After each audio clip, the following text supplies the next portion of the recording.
Hello everyone, स्वागत करते हैं आपका अपने यूट्यूब चैनल कोड कर लो पर। आज सोल्व करेंगे जीएफजी की problem of the day. Medium level की प्रॉब्लम है भाई, बढ़िया प्रॉब्लम आई हुई है। तो सबसे पहले प्रॉब्लम स्टेटमेंट पढ़ेंगे, फिर उसके प्रोज देखेंगे, उसको कोड करेंगे। और जो कोड करेंगे दोनों लैंग्वेज में करेंगे, सी प्लस प्लस में भी और जावा में भी। तो प्रॉब्लम स्टेटमेंट देखते हैं यार हमारे पास क्या कह रही है। ठीक है, तो यार प्रॉब्लम स्टेटमेंट हमारे पास ये कह रही है कि एक इनपुट स्ट्रीम हमें ए गिवन होगी, एन कैरेक्टर की, एन इसकी लेंथ होगी, स्ट्रिंग हमारे पास गिवन है। ठीक है, consisting of only lower case, बिल्कुल simple. While reading character from the stream, जब हम स्ट्रिंग को रीड करेंगे, you have to tell which character has appeared only once in the stream up to that point. मतलब जहां तक हम उसको रीड करते करते पहुंच चुके हैं, वहां तक जो कैरेक्टर सिर्फ एक बार आता है। ठीक है, if there are many character that have appeared only once, अगर एक से ज्यादा कैरेक्टर ऐसे हैं, you have to tell which one of them was the first one to appear. तो हमें उनमें से चूज कर कौन सा करना है जो सबसे पहले आया होगा। ठीक है, if there is no such character then append hash. अगर कोई कैरेक्टर ऐसा नहीं है जो एक सिंगल एक बार आया है, सारे एक से ज्यादा बार आए हैं, तो हमें उसकी जगह हैश अपेंड करना है। ठीक है, क्वेश्चन आपको कंफ्यूजिंग लग सकता है, एग्जाम्पल देखते हैं। एग्जाम्पल हमें ए ए बी सी सॉरी दिया हुआ है। तो एग्जाम्पल में सबसे पहले ए आया इस पॉइंट तक। ठीक है, आपको व्हाइट बोर्ड पर ही जाकर ये एग्जाम्पल समझाता हूँ ताकि किसी प्रकार की आपको कंफ्यूजन ना रहे। तो देखो यार, एग्जाम्पल मेरे पास क्या है, ए बी सी। हर एक पॉइंट पर हमें अपना आंसर बताना है। ठीक है, इस पॉइंट तक कितने कैरेक्टर ऐसे हैं जो एक बार आए हैं, सिर्फ एक ही है, वो है एक खुद। तो इस पॉइंट तक का मेरा आंसर ए ही रहेगा। इस पॉइंट तक कितने कैरेक्टर ऐसे हैं जो एक ही बार आए हैं, एक ही कैरेक्टर इस पॉइंट तक मेरा कर हुआ है, वो है ए। और वो दो बार आ चुका है, इसका मतलब कोई कैरेक्टर ऐसा नहीं है जो एक बार आया है। जो कैरेक्टर एक कल्ला ए प्रेजेंट है वो दो बार आ चुका है, तो यहाँ पर आ जाएगा हैश। बिल्कुल सिंपल। इस पॉइंट तक कितने कैरेक्टर आ चुके हैं मेरे, ए आ चुका है और बी आ चुका है। ए दो बार आ चुका है, बी एक बार आ चुका है। तो कौन सा कैरेक्टर ऐसा है जो एक बार आ चुका है भाई, बी। इस पॉइंट तक ए मेरा, इस पॉइंट तक की बात कर रहे हैं, लास्ट तक की, मतलब पूरी स्ट्रिंग में ए दो बार आ चुका है, बी एक बार, सी भी मेरा एक बार। अब मेरे पास वो केस भी आ गया कि भाई मल्टीपल कैरेक्टर मेरे क्या आ रहे हैं भाई, एक बार आ रहे हैं, जैसे बी और सी। तो उस केस में मुझे क्या करना है, जो सबसे पहले आया हो। तो बी और सी में से सबसे पहले कौन आया था, बी। तो बी लग गया, तो ये आ गया मेरा आंसर। आपको मैं दिखाता हूँ, ए हैश बी भी अपना आंसर है। तो इसमें एग्जाम्पल में आपको कोई डाउट नहीं रहा होगा। ठीक है, अब चलते हैं इसकी अप्रोच की तरफ। एक एग्जाम्पल कोई नया लिखते हैं और इसको समझते हैं, फिर इसको करेंगे कोड, दोनों लैंग्वेज में, सी प्लस प्लस में भी और जावा में भी। तो यार एग्जाम्पल को देखते हैं, मैंने अब नया एग्जाम्पल लिखा है। ठीक है, पहले इसको एक बार इसकी आउटपुट देख लेते हैं क्या आएगी, फिर इसको समझ लेंगे ताकि आपका डाउट ना रहे। सबसे पहले कल्ला ए ही है, फिर ए भी एक बार, बी भी एक बार। ठीक है, कोई दिक्कत नहीं है। लो जी, दोनों में से सबसे पहले कौन आया, ए ही आया, तो ए। फिर आए हम सी पर, सी भी एक बार। अब तीनों एक एक बार आ चुके हैं, लेकिन सबसे पहले कौन आया, ए। चलो ठीक है, फिर मेरा सी हो गया भाई दो बार, सी मेरा दो बार हो चुका है। अब ए और बी एक एक बार बचा है, लेकिन पहले कौन आया है, ए। ठीक है, यहाँ पर आते मेरा ए हो गया दो बार, अब खाली बी ही मेरे पास ऐसा है जो मेरे पास एक बार आया है। यहाँ आते मेरा बी भी दो बार हो गया भाई। इसका मतलब मेरे को लगाना पड़ेगा हैश, कोई कैरेक्टर मेरे पास ऐसा है ही नहीं जो मेरे पास एक बार आ रहा हो। ठीक है, यहाँ पर आते मेरे को मिला डी, डी एक बार। तो यहाँ पर आ गया डी, क्योंकि ए बी सी तो मेरे दो दो बार आ चुके हैं। ये आ गई इसकी आउटपुट। ठीक है, अब देखो, हमें बिल्कुल सिंपल समझना है, ज़्यादा अपना दिमाग नहीं लगाना, ज़्यादा नहीं सोचना उल्टा पुल्टा। बिल्कुल सिंपल क्वेश्चन है। हमें क्या करना है, जो स्ट्रिंग गिवन होगी उसको ट्रैवर्स करते जाना है। ठीक है, ट्रैवर्स करते करते आपको पता होना चाहिए कौन सा करेक्टर मेरा एक बार, कौन सा करेक्टर मेरा मल्टीपल टाइम आ चुका है। उसके लिए आप क्या कर सकते हो, अपना मैप यूज़ कर सकते हो, बिल्कुल सिंपल। इससे फालतू भी हमें नहीं सोचना है। मतलब हम क्या करेंगे भाई, A B C, C A B D, ये मेरे पास इनपुट थी। मैं ट्रैवर्स करते करते जैसे मैं यहाँ पर आया, मैं साथ के साथ एंट्री कर दूंगा भाई वन। बिल्कुल सिंपल। अब देखो आंसर की अगर बात करें यहाँ पर, जैसे मैंने वन एंट्री करी, अब एक ऑप्शन आपके पास क्या है, एक ऑप्शन आपके पास है सबसे पहले आप मैप में ढूंढो क्या एंट्री आई है, किस किस की एंट्री वन है। फिर उन सारों में से ढूंढो कि भाई कौन सी एंट्री मेरी सबसे पहले आई है, तो वो आंसर में लो। ठीक है, एक ऑप्शन आपके पास ये बस, एक ऑप्शन आपके पास एफिशिएंट क्या है यार। आप कुछ सोच सकते हो, कुछ आपके माइंड में आ सकता है कि अगर मैं हर एक इंटीजर, हर एक जो मेरे पास करेक्टर है सॉरी, उनका इंडेक्स स्टोर कर लो कि कौन सा करेक्टर मेरे पास पहले आया है। ठीक है, फिर मैं जो जो करेक्टर मेरे पास वन टाइम आए हैं उनमें से देख लूँ किसका इंडेक्स पहले आ रहा है, तो मेरा ट्रैवर्स करना बच गया। वहाँ से मैंने अपना ट्रैवर्सल जो है वो कम करी, ठीक है। अब सबसे एफिशिएंट मेथड की बात करते हैं, इन दोनों को साइड में रखो। सबसे एफिशिएंट मेथड क्या है? अब देखो, हमें क्या लेना है भाई, कोई भी कैरेक्टर मेरे पास सबसे पहले जो वन टाइम आया है वो लेना है, ठीक है। ए मेरे पास अभी वन टाइम आ चुका है, यहाँ पर ए ही मेरा आंसर आएगा, ठीक है। तो यार इसकी मेरे को कहीं पर स्टोरेज करनी होगी कि ये मेरा वन टाइम आया है, ठीक है। अभी मान लेते हैं मैंने इसकी कहीं स्टोरेज करी, उस स्टोरेज की बात नहीं करेंगे कि किस चीज़ में स्टोर करा इसको। मान लेते हैं कहीं इसको स्टोर कर लिया, मैंने ए को स्टोर कर लिया कि ए मेरा वन पहली बार आया है, अभी वन टाइम आया है, ठीक है। चलो ठीक है। फिर मेरे पास बी आता है, बी की एंट्री मैंने मैप में करी। अब बी मेरे पास पहली बार आया है, इसका मतलब इस स्टोरेज के अंदर मेरे पास बी नहीं पड़ा है, मैंने ए के बाद बी पुट कर दिया, बिल्कुल ठीक है। मेरे पास सी आया, सी की एंट्री वन टाइम हुई, इसका मतलब सी भी मेरे पास पहली बार आया है, मैंने स्टोरेज में सी भी पुट कर दिया, ठीक है। अब देखो हम सी तक आए हैं, अभी खाली यहीं तक डिस्कस कर लेते हैं। तो यहीं तक डिस्कस करते हैं। अभी हमने देखा कि भाई हम किस तरह से अपनी स्टोरेज को मेंटेन कर रहे होंगे। स्टोरेज अभी हमने नहीं बताई क्या हमारे पास स्टोरेज होने वाली है, ये हमें पता है, हम मैप में अपनी फ्रीक्वेंसी को स्टोर कर रहे होंगे, ठीक है। अब आंसर की बात करें, जैसे आप पहले पॉइंट पर हो गए, अभी थोड़ा सा मैंने आपको पहले स्टोरेज के बारे में रिव्यू दिया है। जैसे आप पहले पॉइंट पर हो गए, आपकी स्टोरेज में ए पड़ा होगा, साथ के साथ आपके मैप में ए की वैल्यू वन पड़ी होगी, ठीक है। तो आप अपनी स्टोरेज को ट्रैवर्स करोगे, स्टोरेज को ट्रैवर्स करा आपने, आपने देखा स्टोरेज पे जो पहला कैरेक्टर पड़ा है वही मेरा वन टाइम आया है।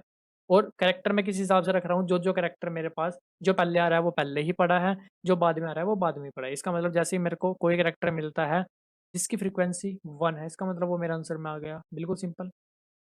जैसे आप बी पर आओगे, आपने स्टोरेज में बी पुट कर दिया, आपने बी की एंट्री वन भी कर दी।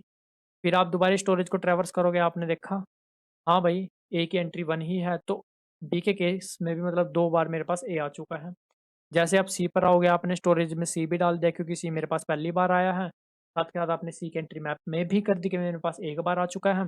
फिर आपने क्या करा भाई, स्टोरेज को ट्रैवर्स करा शुरू से, शुरू वाला एलिमेंट ही एक बार पड़ा है मैप में, इसका मतलब यहाँ पर भी आ गया, बिल्कुल सिंपल, ठीक है। कोई आपको डाउट नहीं रहना चाहिए, बिल्कुल सिंपल समझा रहा हूँ मैं। दोबारा आपके पास आता है सी, आपने देखा सी की एंट्री मेरे पास है भाई, इसका मतलब इस स्टोरेज के अंदर मेरे पास सी पड़ा है, मेरे को सी दोबारा पुट करने की जरूरत नहीं है, ठीक है, इस बात को समझना। लेकिन मैं सी की एंट्री यहाँ पर दो कर दूंगा कि मेरे पास दो बार आ चुका है। लेकिन मैं सी को यहाँ पर पुट नहीं करूंगा क्योंकि सी यार मेरे पास यहाँ पर एग्जिस्ट करता है, ठीक है।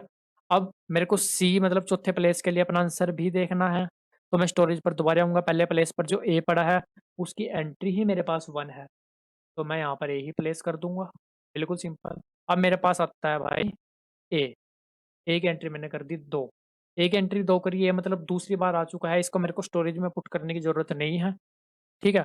तो स्टोरेज को मैं ट्रैवर्स करूंगा, अब देखो मैंने स्टोरेज को ट्रैवर्स करा, मैंने देखा ए की एंट्री मेरे पास दो है, इसका मतलब ये वो करेक्टर नहीं है जो एक बार प्रेजेंट है। इससे भाई मेरे को आगे भी जरूरत नहीं पड़ने वाली, इसको उड़ा दो। इसको आगे भी जरूरत क्यों नहीं पड़ने वाली, क्योंकि इसकी एंट्री ऑलरेडी एक से ज्यादा हो चुकी है, आगे जाके इसकी एंट्री कम तो होने से रही, इसका मतलब आंसर में मेरे कभी ये नहीं आने वाला। इसको उड़ा दिया, नेक्स्ट पर आए, ठीक है। नेक्स्ट पर आए, मेरे को मिला भाई क्या, बी, मैंने चेक करा क्या बी की एंट्री वन है, बी की एंट्री वन है भाई, बी यहाँ पर आंसर में आ गया। अब मैं यहाँ पर आया, मैंने बी की एंट्री काट के करी टू, टू करी तो मेरे को उसको स्टोरेज में पुट करने की आवश्यकता नहीं है क्योंकि वो स्टोरेज में ऑलरेडी प्रेजेंट है, ठीक है। फिर मैंने दोबारा से स्टोरेज को ट्रैवर्स करा, मैंने देखा जो बी है भाई, बी की वैल्यू यहाँ पर चेक करी वो तो दो है, मतलब बी की मेरे को जरूरत नहीं पड़ने वाली, इसको उड़ा दो। फिर मैं आया सी पर, मैंने देखा यार सी की एंट्री भी दो है, सी की जरूरत नहीं पड़ने वाली, इसको भी उड़ा दो। मैंने देखा यार मेरी तो स्टोरेज ही खाली होगी, अगर मेरी स्टोरेज खाली होगी इसका मतलब मेरे को यहाँ पर क्या पुट करना है, हैश, बिल्कुल सिंपल। यहाँ पर आते हैं डी पर, डी की एंट्री वन करी, अब किसी की एंट्री वन करी तो उसको स्टोरेज में भी पुट करना है, स्टोरेज में पुट करना है। अब यहाँ पर आंसर भी लेना है तो स्टोरेज को ट्रैवर्स करोगे, आगे वाले तो सारे डिलीट ही हो चुके हैं ये पोर्शन, पहला एलिमेंट आपको डी मिलेगा, तो डी मिलेगा, आप देखोगे डी की एंट्री मेरे पास वन है तो डी को यहाँ पर पुट करोगे, सिंपल आंसर आ गया। आपका किसी प्रकार का इसमें जो है डाउट नहीं होना चाहिए। अब क्वेश्चन आता है, आपको खुद ही आंसर मिल गया होगा कि मेरे को स्टोरेज का यूज करनी है, ठीक है। आपको क्या करना है भाई, कोई भी एलिमेंट आता है ए बी सी डी, उसको पीछे पुट करते जाना है, आगे से उसको ट्रैवर्स करना है। जब किसी एलिमेंट का आवश्यकता नहीं पड़ती, एक से ज़्यादा बार आ चुका है, उसको डिलीट कर देना है। तो इस वो फंक्शनैलिटी हमें कौन प्रोवाइड करता है, आप पीछे से एलिमेंट को पुश कर दो, आगे से उसे रीड कर दो, आगे से एलिमेंट को पॉप कर दो, वो फंक्शनैलिटी प्रोवाइड करती है हमें क्यू। ठीक है। और देखो, अब बात करते हैं इसकी टाइम और स्पेस कॉम्प्लेक्सिटी की। अब देखो क्यू में कोई भी एलिमेंट मैं एक से ज़्यादा बार पुट नहीं कर रहा हूँगा। ठीक है। ए अगर मेरे पास एक बार पुट हो चुका है, मैं उसको दोबारा पुट नहीं कर रहा हूँगा, तो जो क्यू का साइज है वो रहने वाला है मैक्सिमम 26। ठीक है। और देखो एक जो आपकी आंसर स्ट्रिंग बनेगी, ठीक है, क्योंकि एक आपके पास ऑप्शन क्या है कि आपके पास जो स्ट्रिंग गिवन है आप उसको मॉडिफाई करो। सी प्लस प्लस में चल जाएगा, जावा में आपके पास इम्यूटेबल होती है स्ट्रिंग, तो फिर वो यार टाइम कॉम्प्लेक्सिटी बढ़ जाती है, तो इससे अच्छा क्या है दूसरी स्ट्रिंग ही बना लो। ठीक है। तो स्पेस कॉम्प्लेक्सिटी क्यू को तो छोड़ ही देते हैं हम, 26 ही रहने वाली है। आंसर स्ट्रिंग जो यूज़ करेंगे उसकी रहने वाली है ओ एन, जो हमारे पास जीएफजी में मेंशन नहीं है, लेकिन ओ एन लगेगी भाई। ओ एन ऑलरेडी वैसे भी लग रही है, क्योंकि जो आपके पास स्ट्रिंग गिवन है वो भी चार ओ एन स्पेस ले रही है। ठीक है। और टाइम कॉम्प्लेक्सिटी की बात करें, टाइम कॉम्प्लेक्सिटी क्या बन के आने वाली है। ठीक है। आप कहोगे यार स्ट्रिंग को तो मैं ट्रैवर्स कर रहा हूँ, लेकिन साथ साथ यार मैं क्यू को भी ट्रैवर्स कर रहा हूँ। ठीक है। अब यहाँ पर एक बात ऑब्जर्व करने वाली, वो क्या ऑब्जर्व करने वाली है, जैसे आपके पास ए बी सी आया, मान लेते हैं ये आया, आपने देखा इसको, अगर ये एक बार प्रेजेंट है तो क्या आप इससे आगे ट्रैवर्स करोगे? नहीं। आपने जितनी बार मर्जी इसको देखो वो फन लगेगी, वो टाइम कॉम्प्लेक्सिटी। ठीक है। लेकिन अगर आपको बाय चांस मान लेते हैं इसकी फ्रीक्वेंसी ग्रेटर देन 1 मिल जाती है, तो आप इसको पॉप करोगे। अगर आपने इसको पॉप करा तो क्या आप इसको दोबारा कभी देखोगे? दोबारा कभी नहीं देखोगे। अगर आपने इसको पॉप करा, क्या आप इसको दोबारा कभी देखोगे? नहीं। इसका मतलब एक कैरेक्टर को अगर आप पॉप कर देते हो, उस कैरेक्टर को आप दोबारा विजिट नहीं कर रहे होंगे, उसका काम ही खत्म हो चुका है। ठीक है। और अगर आपको आंसर डायरेक्ट मिल जाता है तो आपको आंसर अपना पहली बारी में ही मिल जाए। ठीक है। और अगर आपको पहली बारी में आंसर नहीं मिलता, तो उस आंसर तक पहुंचने के लिए आप जितने कैरेक्टर को पॉप करोगे वो हमेशा के लिए आपके खत्म हो जाएंगे, वो आपको आंसर में कभी कंट्रीब्यूट आगे नहीं करेंगे। तो क्यू को ट्रैवर्स आप सिर्फ 26 टाइम्स करोगे। ठीक है। इससे ज़्यादा बार नहीं करोगे, तो आपकी जो टाइम कॉम्प्लेक्सिटी है वो 26 क्रॉस एन जो जीएफजी में दी हुई है वो नहीं लगने वाली, वो आपकी ऑफ एन ही लगने वाली है। ठीक है। क्यू आपकी एक बार में ही खत्म हो जाएगी। एक करेक्टर अगर आप उसमें से पॉप कर चुके हो तो आप उसको दोबारा पुश नहीं करोगे। बिल्कुल सिंपल सा ये फंडा रहने वाला है क्यू का, और क्यू का साइज आपका 26 से ज़्यादा नहीं होने वाला, तो क्यू की टाइम कॉम्प्लेक्सिटी को तो आप भूल ही जाओ। तो ये आने वाली है अपनी टाइम और स्पेस कॉम्प्लेक्सिटी, जो हम अप्रोच यूज़ कर रहे होंगे, बहुत ही बढ़िया एफिशिएंट अप्रोच है जी। तो अब जाते हैं, करते हैं इसको कोड। कोड करते साथ साथ एग्जाम्पल लिख लेते हैं ए बी सी और अपना सी यहाँ पर। ठीक है। दोबारा लिख लेते हैं यहाँ पर सी ए बी डी, इसको ड्राई रन भी करेंगे। अब देखो जी, मैंने आपको क्या कहा, सबसे पहले आपको लेना है अनऑर्डर्ड मैप। इसमें क्या होगा भाई, अपना फ्रीक्वेंसी स्टोर। ठीक है। अनऑर्डर्ड मैप ले लेंगे भाई कैरेक्टर की फ्रीक्वेंसी स्टोर करने के लिए, और एक लेनी है क्यू। वो क्या लेते हैं भाई, कैर ही लेते हैं, कैर ही उसमें स्टोर करेंगे। ठीक है। ये ले लिया हमने क्यू। और हमें क्या करना है भाई, स्ट्रिंग पे ट्रैवल करना है, सिंपल। ठीक है जी, ये हम कर रहे हैं अपना स्ट्रिंग पे ट्रैवर्स। हमें क्या करना है भाई, एम एम में AO5 जो भी करेक्टर है उसकी फ्रीक्वेंसी को इंक्रीज कर देना है। अगर वो करेक्टर मेरे पास आता है पहली बार तो उसको क्या कर देना है भाई, क्यू में कर देना है पुश। बिल्कुल सिंपल, यही फंडा मैंने आपको बताया है। ठीक है जी। और देखो अब मेरे पास क्या आता है, जब तक मेरी क्यू एम्प्टी नहीं होती, ठीक है, जब तक मेरे क्यू का साइज नॉट इक्वल टू रहता है 0, एंड मेरे पास जो है भाई एम एम में क्यू डॉट फ्रंट की वैल्यू ग्रेटर देन 1 मिलती है, मतलब मैं क्यू को शुरुआत से ट्रैवर्स कर रहा हूँ और मेरे को उसकी फ्रीक्वेंसी, जब तक मेरे को कोई एलिमेंट ऐसा नहीं मिलता जिसकी फ्रीक्वेंसी इक्वल टू 1 मिले मेरे को, तब तक मेरे को भाई अपनी क्यू में से पॉप करते हुए चले जाना है, क्यू डॉट पॉप। बिल्कुल सिंपल। इससे बाहर आते ही मेरे को चेक करना है, अगर क्यू का कुछ साइज है, मतलब कुछ साइज नहीं है, आप मान लो क्यू मेरी एम्प्टी होगी, क्यू का साइज 0 हो गया, ठीक है, तो इसका मतलब कोई करेक्टर ऐसा नहीं मिला जिसकी फ्रिक्वेंसी 1 हो। मेरे को क्या करना है भाई, एक आंसर स्ट्रिंग ऊपर बना लेंगे, उसमें हैश अपना ऐड कर देना है, वरना मेरे को आंसर स्ट्रिंग में क्या ऐड कर देना है भाई, क्यू के करंट में जो करेक्टर पड़ा है वो। ठीक है।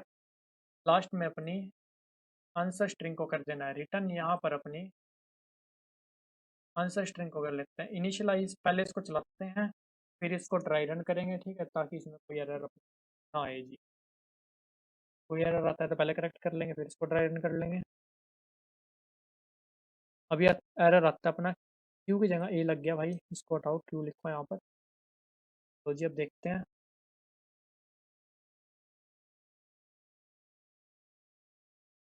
ये यहाँ पर हैश हैश हैश आ रहा है भाई, एरर देखते हैं कहाँ पे आ रहा है, ठीक है।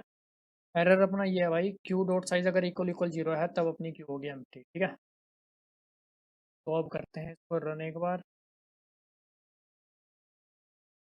ए हैश बिल्कुल सही आ रहा है, पहले सबमिट करके देख लेते हैं, फिर इसको अपना फुल स्क्रीन पर कर कर अपना ड्राई रन भी करेंगे, ताकि कोई आपका डाउट ना रहे। सबमिट हुआ, फुल स्क्रीन पर करके करते हैं ड्राई रन, फिर लिखेंगे इसका जावा कोड।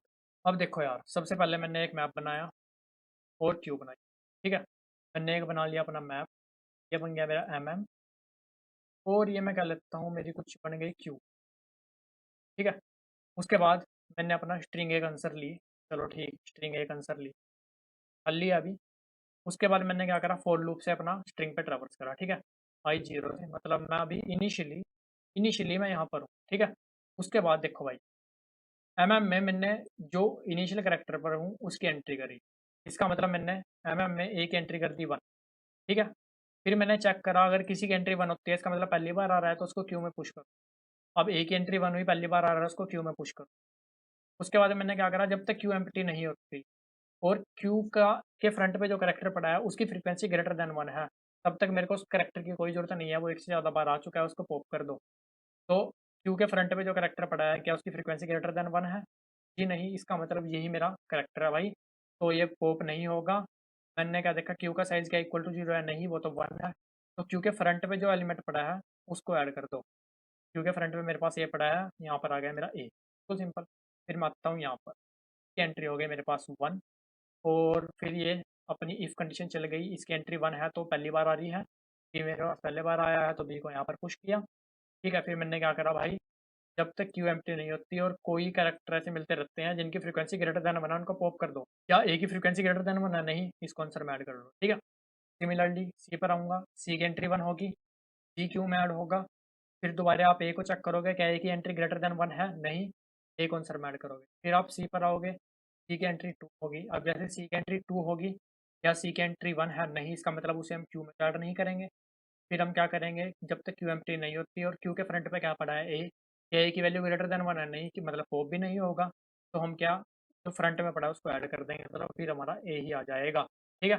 फिर हम आते हैं ए पर, एक एंट्री होगी मेरे पास टू, एक एंट्री टू हो गई तो वो क्यू में भी ऐड नहीं होगा। अब देखो, क्यू एम्प्टी नहीं है, क्यू के फ्रंट पे जो पड़ा है ए, उसकी एंट्री मेरे पास है दो, दो ग्रेटर देन है एक, इसका मतलब हो जाएगा पॉप, ये हो गया पॉप। यहाँ मैं यहाँ पर आ गए, क्या बी की एंट्री ग्रेटर देन वन है? नहीं, इसका मतलब बी मेरा आंसर में। फिर मैं यहाँ पर आया, बी की एंट्री मेरी हो गई टू, बी को क्यू में ऐड नहीं करूँगा क्योंकि एंट्री वन नहीं है, एक बार मेरा प्रेजेंट है। फिर मैं चेक करूँगा, क्या जो बी पड़ा है उसकी एंट्री ग्रेटर देन वन है? हाँ, इसका मतलब इसे पॉप करो। सिमिलरली इसे पॉप करो। फिर मेरी Q dot size not equal to zero वाली कंडीशन फेल होकर मैं वाइल लूप से बाहर आ जाऊँगा, क्योंकि क्यू मेरी एम्प्टी हो चुकी है। बाहर आके क्या चेक करा मैंने, क्या क्यू का साइज जीरो है? इसका मतलब सारा कुछ सौदा पानी खत्म हो चुका है भाई, हैश लगा दो, ठीक है, हैश लगा दो। फिर आया डी, डी की एंट्री हुई वन, डी की एंट्री वन हुई, से क्यू में पुश करो। फिर देखो क्यू के फ्रंट पे जो पड़ा है, क्या उसकी एंट्री वन है? हाँ, इसको आंसर में लो, ठीक है। तो ए बी हैश डी, ये मेरी आउटपुट आनी चाहिए किसकी, A B C A B D की। रन करते हैं इसको, आउटपुट अपनी चार बार ए, फिर अपना बी हैश डी, ठीक है, वही थी अपनी आउटपुट, वही आनी चाहिए। और चार बार ए बी हैश डी, बिल्कुल ठीक आउटपुट आ रही है जी। अब चलते हैं जावा कोड की तरफ। अब जावा में हमें भाई हैश मैप बनाना है, हैश मैप अपना किसका भाई, कैरेक्टर कोमा टीजर का बना लिया जी हमने, ठीक है, नाम से बना लेते हैं। हैश मैप ये हमारा बन गया जावा में, साथ के साथ हमें क्यू बनानी है भाई कैरेक्टर की, ठीक है, लिंक्ड लिस्ट LIST, ठीक है जी। ये बन गई हमारी क्यू। के बाद हमें एक स्ट्रिंग हमारे पास इम्यूटेबल होती है, तो स्ट्रिंग बिल्डर बना लेते हैं भाई, स्ट्रिंग बिल्डर आंसर करके new string STRING string builder, ये मेरे पास बन गई स्ट्रिंग बिल्डर। या for I equal to zero, I less than A dot length, ठीक है, आई प्लस प्लस, अपने जो स्ट्रिंग है उसको ट्रैवर्स कर लिया। अब देखो, स्ट्रिंग को ट्रैवर्स करते हुए हमें क्या करना था, सबसे पहले तो मैप में अपनी कैरेक्टर की एंट्री करनी थी।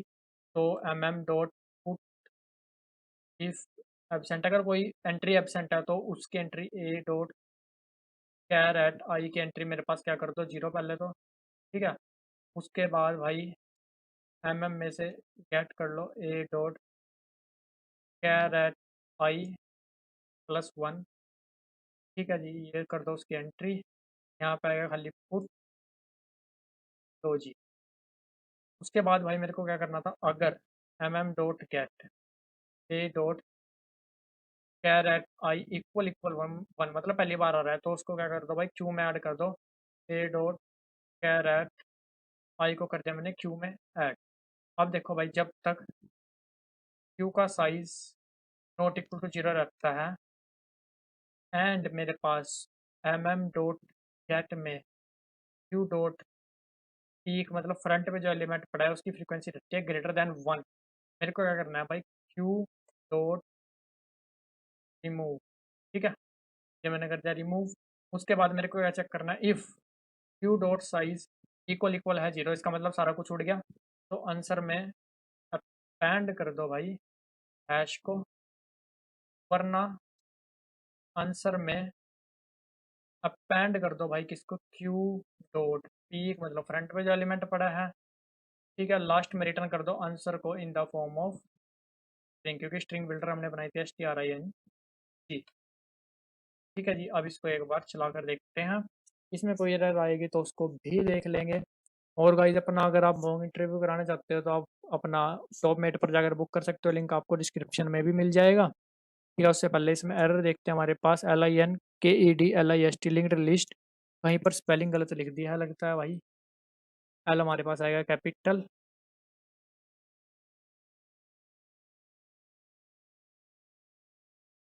अब सही चल रहा है यार, इसको करते हैं सबमिट। और गाइस दोनों कोड का लिंक आपको डिस्क्रिप्शन में मिल रहा होगा। वीडियो अच्छी लगे तो लाइक से सब्सक्राइब भी कर सकते हो। किसी प्रकार का डाउट आता है तो कमेंट सेक्शन में भी पूछ सकते हो। मिलते हैं आपसे अपनी अगली वीडियो में, तब तक के लिए धन्यवाद।